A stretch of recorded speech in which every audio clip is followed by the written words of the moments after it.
We're going to proceed with this afternoon's speakers, and it gives me great pleasure to welcome back to the stage the CEO of FlashAcademy, Vijay Linga.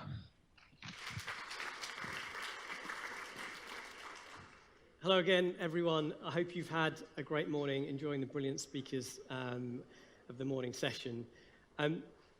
Last year, when we first ran this conference, we were very conscious that we didn't want to make it a big FlashAcademy promotional thing. However, at the end, when we got all the feedback forms, you said we wanted to know more about FlashAcademy. So I'm going to just give a bit of a run-through now in terms of an introduction. And we've probably got about half the schools here that are here today that are already using, so apologies for the first bit today for you guys. But then going on to talk about some of the features and some of the content that is either has just gone in, is about to go in, or will come in later in the year. So let's get into that.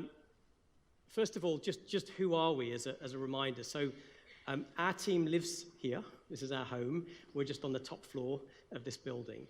And we're part owned by Birmingham City Council. So our remit is really to explore how we can use technology to improve language acquisition and to help you and help your pupils in the classroom. And we're made up of former teachers that have been challenged with the EAL, linguists, coders that are in the office, designers. So there's a whole mix of people in the office that are working every day to see what can we do better to support you. How we started, it was literally, you'll see Richard about somewhere, he's just over there. He's the chap I started this with, and we both went to school just a bit south of here and grew up in this region. And we literally started this working at his dining room table. And fortunately, it's grown since then. And the first resource that we created, and you've got some in your bags today, are called flash sticks. So these are the post-it notes that we created with the Post-it brand. And the idea was independent learning for pupils, and the idea that they can use these unique Post-it notes and label objects around them, and great for family learning, great for revision or some in-class activities. So do tell your MFL teams as well, because there's an offer on these if you'd like to pick some up for the school. I particularly love these ones as well for sign language. And we created an app. So the first version of FlashAcademy, you can hover over any of these notes, and you'll either get the native speaker showing you how to pronounce it, a bit like Meredith was talking about earlier in terms of hearing it as well as seeing it as the word, but also in the case of the sign language, you get to see someone signing the word. So then from there, we built FlashAcademy, and we started with modern foreign language, and it's still used for modern foreign language today by a lot of schools. But actually, it's through talking with schools and through sitting with, I don't know how many now, 300, 400 of you guys. Really, EAL was what we kept on hearing. And obviously, with my own background of being the only non-white pupil at my primary school, it really resonated with me, and I thought, hang on, we can maybe do something here to help with this. So how does it help? And am I going to press again? So we've got a bunch of home languages in here, if it's EAL, 38, and essentially you or a child would be picking the home language. So if we were to pick Arabic, then we would be choosing English to learn, but we'll be able to learn other languages from Arabic soon as well. And here you can see now everything is transformed for that pupil in Arabic. So this idea that you could have this diversity of pupils in your classroom, but they can all access the learning from their own home language. Now, actually, if you can't maybe read this, so if you were to tap that button on the green button there, everything transforms to English. And you can tap that at any time through the experience, no matter what the home language is on screen, so that it's toggling between those two. If we go in, we can see lessons from all the categories that were there across the primary and secondary curriculum. There's the native speaker for modeling pronunciation and for first acquiring the word. And then we're going to repeat that a number of times. So they're hearing and they're seeing that word a number of times to get into their short-term memory. So it's all presented in a very engaging and simple way that the students will enjoy using. We've never had to train one pupil on how to use this. Maybe a few teachers, but never one pupil. We have British culture tips in there as well. And we're speeding this through now, just so you can get a gist of it. And if they get something wrong, it's going to recycle it, and it's going to come back to them and test that they know it. And it's going to be a way that they can constantly access that vocabulary, as Meredith was saying earlier, so that they're refreshing it all the time and moving it into their long-term memory. That was the speaking pronunciation, so that it's actually testing how they speak as well. Spelling, and then the scaffolding comes into place, that they're having to then use those words contextually and demonstrate that they can use them as well as recall them. So they're going to hear native speaker dialogues as well, and they're going to answer different questions. And obviously this is the very basic beginner, and it's going to get more advanced as they go on. So that was a very simple lesson. It could have taken them about 5 minutes, and they can do either in class or outside of school as well. So we've been getting a little bit of recognition, which is great. And as Claire mentioned earlier, we're going down to the House of Lords next week, which will be really exciting. We're also now recommended by NAHT and ASCL, so that's great, I guess. But how can it help you guys? How can it help your pupils in the classroom? So firstly, it's that diversity of home languages. We're now up to 38. It takes quite a bit for us to add a new home language. There's all of translation, which is done by 2 humans, and it's a lot of icons, it's a lot of audio, it's a lot of video, as you've just seen there. And these are the languages that we're working on at the moment, and we're always trying to add more. We work with Birmingham Virtual School, as well as Dudley Virtual School, Croydon Virtual School, sorry, it's lots of virtual schools. So actually what you'll see are some languages like Tigrinya from Eritrea that that's just because we met a lot of those Tigrinyan-speaking students, and we really wanted to put that on there. There's nothing worse for us than when we get to a classroom and there's one pupil that can't use it because we don't have their home language. We've also added English to English, so if we don't have their home language, they can use it from an English to English basis as well. So we know that low literacy in home language is also a common challenge that you face. So we've added a number of new features. So for those that are using FlashAcademy at the moment, the green button there, please make sure your pupils are aware of that, because that means they can listen to the instructions in their home language if they can't read them. So that we found that to be really important. And that's come from actually us sitting in the classrooms with you, with the pupils, to understand that. Already for some home languages, for quite a few home languages, if you flip the flashcard, you hear it, the student can hear it in their home language as well as English. So they're able to hear that new word they're trying to acquire in both languages, just so they can access that more easily. And also for the object translator, we've added the home language there as well, if they want to listen to the home language as well as English. We've just added in 14 new phonics lessons as well, again, based on feedback. So we're now up to 35 phonics lessons. So do go back in and explore those, because there's lots more phonics lessons there for the students to access.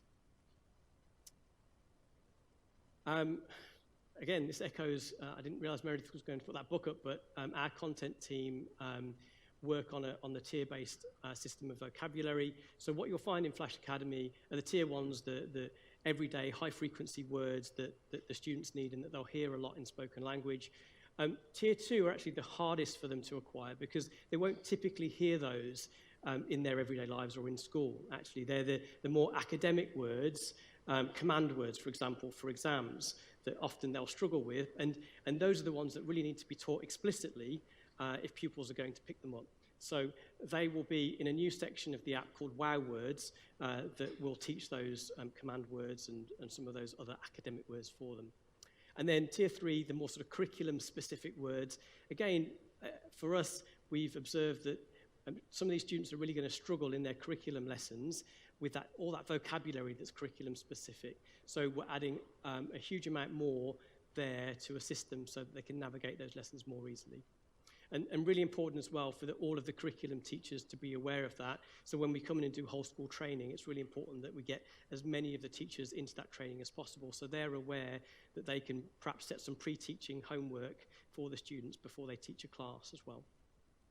So just going into some of those, so a whole set of new 300 high-frequency animated words are going in as well, so they're all contextualized, so students can understand them in context as well as on their own. And the design team has spent a lot of time designing all of those to make them, to bring them alive for students. The command words, they're coming in soon, that I just mentioned. These new 150 animated ambitious words as well, so how we extend their vocabulary. Again, the design team has spent a lot of time bringing these to life in a way that students will find engaging, and then they'll still be tested on those words to make sure that they've acquired them and that they can actually use them in their everyday language. A lot of new curriculum sentences are going in as well, so not just the words in isolation, but how can we help them to piece those together. And a lot of new curriculum lessons as well. So for those of you that are familiar with the platform, we've split out science now into chemistry, biology, and physics just to replicate the lessons, and spent a lot of time actually creating some pretty unique icons to go with those different categories just to help them with those words.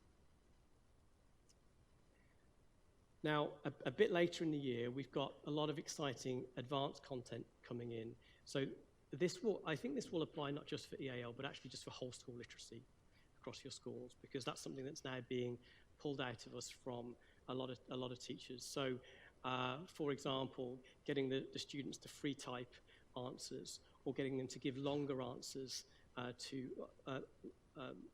longer spoken answers to questions, inference and comprehension. So all of this now will start to come in much more, and you'll start to see those lessons.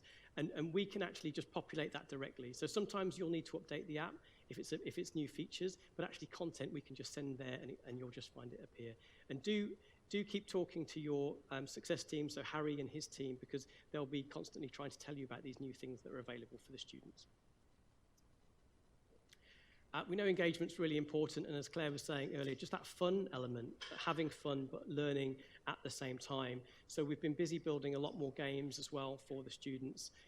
So there's more than this actually, but just lots of ways for them to engage with the platform, compete with their colleagues. We're changing the live leaderboard based on some feedback as well, so that you can set it just for the day. So if you want, because I know sometimes they're looking at the live leaderboard thinking, I'm never going to get up to first place, but you can set it just for today. So, and the live leaderboard, just so everyone's aware, you can throw something up to the screen, and if you were all using FlashAcademy right now, it would narrate as you're doing things. So as Sammy completes a category, it would say, Sammy just completed food and drink and is now top of the leaderboard. And so it knows everyone's names already, and it will start narrating that. And what it will do is it will just enthuse and get all the kids excited. Our object translator, for those of you that haven't seen it, the pupils can literally point their device at anything around them, and it will recognize and translate it for them. They can press simplify if they want, and if I just wanted pen in that instance, then I would just get pen. So again, self-directed learning, the opportunity to go around and learn what's important to them as well in their own environment. So that's a lot of fun. So recommend really using that and making the most of it. We've added a whole bunch of grammar animations. Just knock the volume down a bit for me on that, Jack. So there are lots of these. These are all free on our website, actually. So recommend that you go to a website, and they're great just to put up at the front of class, probably one at a time rather than as we've done it there. But I'll show you on this screen, actually. That's a little bit easier. So what will happen, obviously you can show the grammar animation in isolation and go through that point in the class. What it will do in the app is it will show the grammar animation, and then we will drill to make sure that the pupil has understood. And if they've not understood, it will come back and it will repeat certain things. So this is a great way that they can independently acquire often what are quite tough grammatical concepts. And deliberately, we're using animation to try and bring it to life for them and have that visual component to what they're being taught. Okay, so we're really excited about those, and they'll be available for both primary and secondary.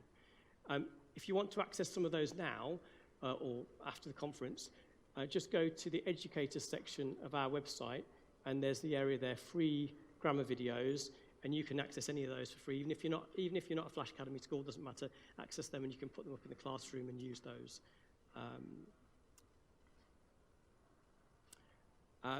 Blended learning, so we have created now over 200, I think, physical resources as well. And again, these are free to download off the website. So think about Twinkle, but it's all EAL and MFL. So again, go to this section, the educator section, and free resources, and you can download any of these that you want. There's some lovely welcome booklets. Have we got those on the desk? Great. So there's some on the stand over there if you want to see those. So you can download them for free. So they're for new to English pupils. They're about 30, 40 pages of resources all bundled for them. We are thinking about the idea of actually these ready-made ones if you want to purchase them. I know budgets are tight, so it's really up to you whether you'd prefer to just print them for free or to purchase them at a few pounds each. So yes, and you know, the resources typically look like this, so they're all sort of nicely designed things. And if you have EAL resources that you use and you would like us to make them all prettified like this, then just email us and we can do that for you. Happy to do that and happy to make them available and share them to everybody. I haven't got it up here, but there is an EAL success group on Facebook as well where we share this sort of thing. So if you aren't already a member of that EAL success group on Facebook, then I recommend going there as well and joining up to that group. More resources, worksheets, etc. Also, there's a new Windows version of the app. So some of you might have used the old web version. We had some feedback that you wanted it to be a bit faster. So the Windows version is now just as fast as the mobile app, and it can work on even laptops that you might use as a doorstop, I think. Now, that's what the technical team tell me. So even if you've got some PCs that are pretty old, which should be able to run, and that then should just give that full accessibility for all students. It also means that at home, if they're logging in at home or their parents are logging in at home, they can use it on the computer as well as the smartphone or a tablet. So really, it's device agnostic in terms of how you can access it and how you can use it. Now, we know that baseline assessment takes up an extraordinary amount of time for you guys, but is so critical in terms of what you're doing. We've been building this for a little while now, and it's pretty complicated, but we're getting there, and we're hoping to have a version of this for some of the schools that we're working with to test before the summer break, and then we're expecting it to be launched for the new school year. So I'm going to talk you through a few visuals of how it's going to look and how it's going to feel, and feel free to shout if anything doesn't look right or you think something should look better. But so essentially, you can choose the students that you want to take an assessment on your dashboard, so you will get a dashboard that can do that. The student would simply get a notification, just like we get on Facebook, and they would know that they've got an assessment to do in the app. They then get assessed using a whole variety of challenges. There's over 40 different challenge types in terms of how they're going to be assessed, depending on obviously where the proficiency level of that particular pupil is. Are they an A, are they a C, etc. And the app will use something called item response theory. Just to show you a bit about what goes into the background, there's a lot of maths that goes into the background of what we build, and that's why I hire people that are far smarter than me to sit in the office and to help us with that. So what item response theory is doing is it's trying to work out from the responses that pupils have already put in what to serve them next in terms of their learning.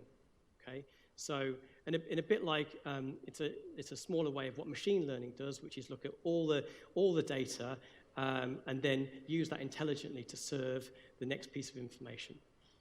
So from this, we might start the challenges at a proficiency B level, and we'll soon figure out, okay, if that child is struggling with proficiency B challenges, it'll move to proficiency A challenges. Or if they're getting them all right, it'll move them to, okay, the system will start to think, oh, maybe they're a C or they're a D. So how are we going to determine that?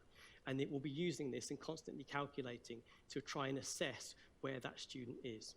Now, it can't do everything, but what will happen then is you would have that assessment to mark. It's still within your control, and we still need very much your input. But what we're trying to do is take a lot of the groundwork away from you to save you a lot of time, essentially. And we've built this talking with a lot of you, so hopefully it's going to be sort of roughly what you need. So if you can see, there are 4 sections at the top there: reading, listening, writing, and speaking. And what it will do is, for reading, it will auto-grade them. So it will, and it should, have a pretty good grasp for their reading ability, and you'll have all the answers here to all the questions. So you can scan that, and you can say, I agree, or I disagree, and you could change the grade there. But it will auto-grade that for you. The same with the listening. So again, the listening would be auto-graded based on the responses that the system has heard from those pupils. For writing and speaking, you will get all their written answers there, and then it will be up to you to grade that. And obviously, some of that will be based on your observational practice as well. So it's not just about what they do in that isolated test, but about what you've observed as their learning supervisor as to how you want to grade them. But most importantly, you're going to have that all there forever. So you'll have their writing from when they start with you at the next term, at a year, at 2 years. All of that data will be accumulating for you. And so if you're inspected, or if you want to evidence how a pupil's progress has gone, you have all of that data to call on. The same for speaking, where you'll have all of the audio of them speaking and responding to certain questions. And again, it will be your responsibility to grade that. But what's great is it's all there, and it's a couple of clicks. And you have then got a proficiency grade for that student broken down by skill level. And that's all there in your dashboard for you. So we could then go and we could look at Joe. That's actually Joe. This isn't actually his results. But we can look at trend. So we could look at Joe over time, and we could change this time here. So we could look at by term, we could look at a couple of years, and we could see how Joe's proficiency has changed over time. We could also look at the whole class. So all these lines would represent students, and we would see the average of the class. So how is the average English proficiency of my class developing? And lots of other great stats as well, in terms of how much time they're spending on the app, etc. So you could look at your class visually like this. So we could see that Andy's doing brilliantly, is proficiency E. You'll get a visual map of hovering over the students and seeing roughly where they are. Gender as well, seeing where different pupils are. And being able to break skill down by trend as well. The key here is there's going to be so much data. It's going to be really exciting, I think, in terms of what you then can do with that internally, or what not just your school, but what your trust, what your multi-academy trust might do with that.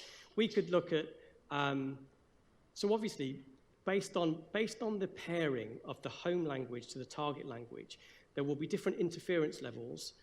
Again, Meredith touched on this in terms of that student's ability to pick up that new target language. It's going to be a lot easier for a German speaker to pick up English than a Japanese speaker, clearly.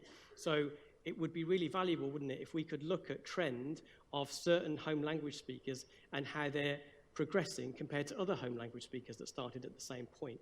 Yeah? And it might inform then how we plan the learning for those pupils. So all of this, I think, will be really, really important, and we'd love to talk to you about this and see how we use this in the right way. Actually, just before I play that, so we went into a school recently, and I can see Danny and Alex from the school there today, and they were telling us about handwriting. So, and this was literally, I don't know, 8 weeks ago, 2 months ago, something like that, wasn't it? And they were saying that, often some of these pupils have challenges handwriting, and we're using the whiteboard, and they might get a D mixed up because they'll do the line, but then they'll put the circle bit on the other side, etc. So, one of the things we ask when we come and meet you is, if you had one wish, what would it be? If we could do anything for you, what would it be? So this was Danny and Alex's wish. And so what the team are building, which will be launched in 3 weeks now, is a handwriting challenge. We'll show the student how to form the D. They'll press continue when they're ready. They'll trace the D. And then, once they're happy with that, they'll freehand write the D with a stylus, so we can get you styluses to work on your tablets, and it will assess their handwriting. So, and we can do this for shorter words as well, so this will be something we expand on now, and it's simply using character recognition technology to allow us to do that, and again, help your students with independent practice and that ability to keep practicing until they get it right. And we've seen they get bloody obsessed about this, and they're showing you and getting really excited that they're progressing. So that's something that will be live in about 3 weeks' time. We've got our Student Success Awards. For those of you that haven't entered, we're doing these every term. Harry's team coordinates that. So when you've got a pupil that is doing particularly well, please do send in their story to us, and we would love to celebrate that. So we can't award everyone, but we try to award quite a few each term with a framed certificate and some other goodies, and just to give them some recognition of the progress they're making.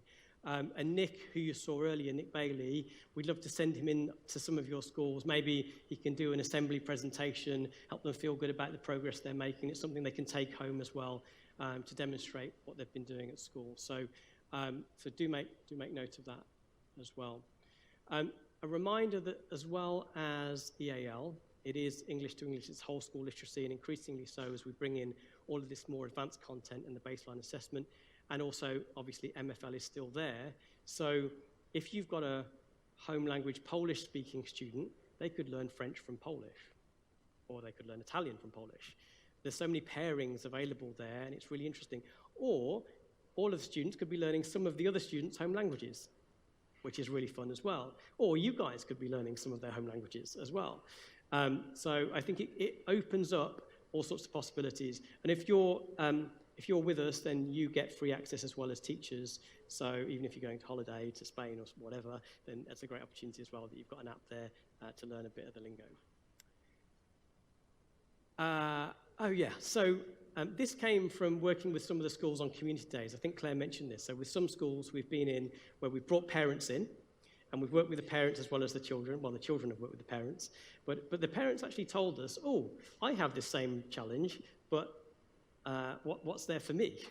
And I know that a lot of you struggle with parents' evenings, where that can be a challenge, where the English proficiency of the parents is low as well. So we recently won a UFI grant to develop a version of the platform for workplaces. So we're now working with the Department for Work and Pensions, because actually we think this could be good for the unemployed sector, a way to help reskill some people with their language ability into work. But we're actually working with these companies at the bottom here, Jaguar Land Rover in particular, for the automotive sector, because actually there's an opportunity here not just for children but for their parents to learn some technical vocabulary. And actually in some of these settings, some of these individuals are working with really high-risk roles, and if the health and safety isn't there and they don't understand what they're doing, then that's a real issue. So yeah, so it's a little bit more adult in terms of how it's presented, but yeah, that's FlashAcademy Workplace. I've got a quick video here. We knock that back up, Joe, just to show how it's working in one of those workplaces.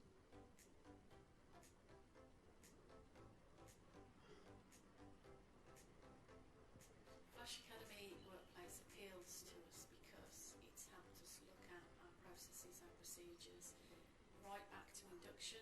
We have currently 19 different nationalities and languages, which has caused us a challenge as far as making sure that they understand our processes, our procedures, health and safety. It is great, and I could see that they've been very, very engaged. We've got some Polish people, some Italian people, some Romanian people, some different nationalities. I was very nervous about that because I didn't know how that would work, but it was very, very successful. When things are not communicated, that can impact on expectations with regards to performance. And this system can help because they'll be able to communicate better, clearer, engage with their own team members that probably speak another different language to them. I think lots of different industries should consider taking on FlashAcademy because it shows that you're thinking about people's development. Doesn't matter whether they're an employee or an agency worker. You know, it just enables them more to feel like they can be more confident in communicating to them and getting their message across. As I think has been mentioned quite a bit earlier, so if you would like to see the platform in action, I think that's always the best evidence, then do pop along either to Shireland or to Anderton Park, and we'll be running more of these, so just go to the website if you want to see any of these events going on throughout the year. We've got lots of schools now coming forward, which is great to run these events. And I guess that's it from me, other than to say, firstly, thank you to the schools that are supporting us. It means a huge amount. It means that we're able to add more home languages. You know, we often, I guess, and I know it's challenging for you guys, and I know budget is a challenge, but often when we see technology, we just see the technology. But what I want to hopefully convey today is that we're just a bunch of people. We're just a bunch of people that with different skills, we live upstairs and we're trying to do whatever we can to support you. And it's a very open door. So a lot of you I know have been here and have come and met with the team and have said, oh, can we do this? Can we do that? Or can it do this? Can it do that? And that's the kind of relationship that we really want to have. You know, this is a huge national challenge, but we're very proud of the fact that we're a Birmingham team hopefully helping to solve this within this region. So thank you very much.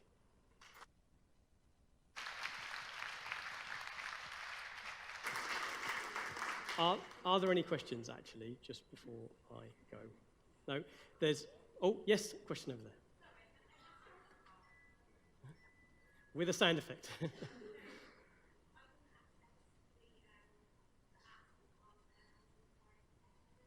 Yes. Yeah, no, Amazon Fire, it won't work on the tablet. Unfortunately, is too low spec for a lot of the technology that's on there. So it will work on most Android tablets. It will definitely work on the iPads, but yeah, not Amazon Fire, unfortunately. Sorry. Yes.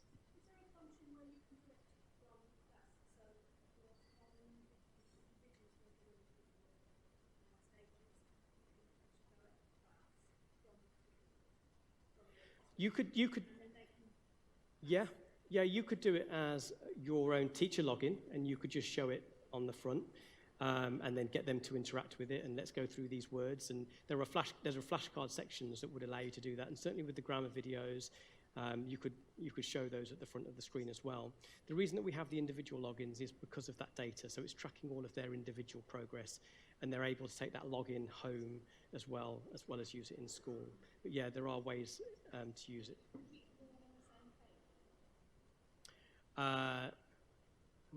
That's an interesting question. We'll take... And you want them to all see what you're seeing? Okay, we'll take that.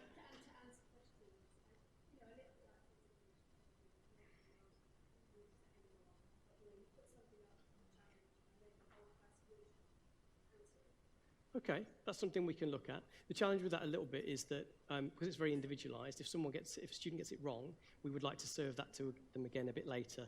Whereas if a student gets it right, so it's handling the different abilities, but we can certainly look at something like that. And that's the kind of feedback we can take on board and take away with us. Great. Yes? Sorry, it's the sign language isn't on the app, it's only on the post-it notes, unfortunately. But yeah, that's something we'd love to do, actually. But yeah, it's not on the app.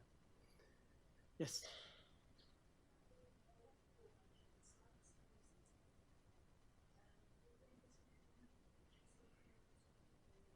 Yeah, so I think they're widely available now on the market, so you can access styluses. Obviously, they could do it with their finger, but I think it would be better if you were encouraging them with the stylus-type pen. But they'll be able to do it either way. or I know there are these sort of free promotional pens with those little nibs on, that would work as well. So there are probably sort of different cost ways of doing that. And Jigsaw 24 would be good to talk about that because they supply the styluses as well as the iPad technology.